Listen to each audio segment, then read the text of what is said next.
vivons un moment de calme exceptionnel. Depuis maintenant 6 ans, depuis la fin de l'épisode aigu de la crise de la zone euro, aucune secousse majeure n'a secoué la planète finance. Ce n'était jamais arrivé depuis les années 70.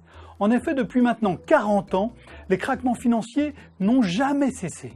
Crise latino-américaine à partir de 1982 qui s'est traduite par une décennie perdue sur tout le continent. Crack en 1987 à Wall Street qui a dévissé de près de 23% en une seule journée. Explosion de la bulle boursière au Japon fin 1990. Chute des prix de l'immobilier à partir du début des années 1990 en France, en Irlande et dans d'autres pays, entraînant des effondrements bancaires. En 1997, crise asiatique.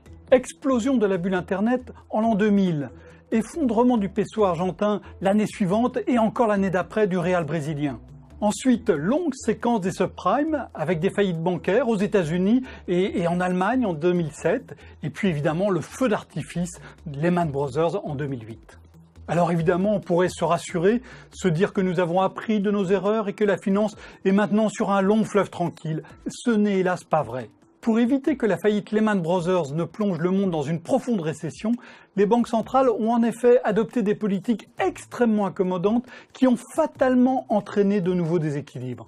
Et il n'y a jamais eu autant de dettes en temps de paix dans le monde, or les crises financières, les grandes, sont toutes nées d'un excès d'endettement. Le plus probable, c'est que nous sommes incapables de voir la prochaine crise en train de se former.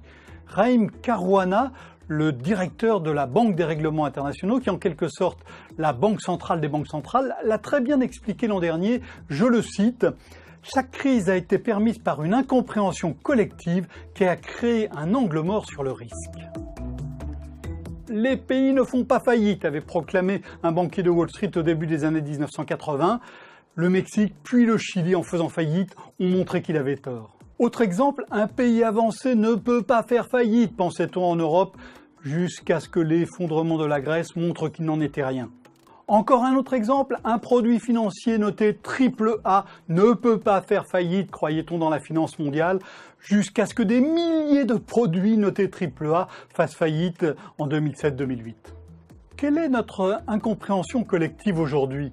Si vous le savez, vous pouvez sans doute gagner beaucoup d'argent. Il y a bien sûr une hypothèse, mais elle est tellement effrayante que personne n'ose aujourd'hui la creuser. C'est qu'un grand pays avancé, comme l'Italie, voire la France, fasse à son tour faillite.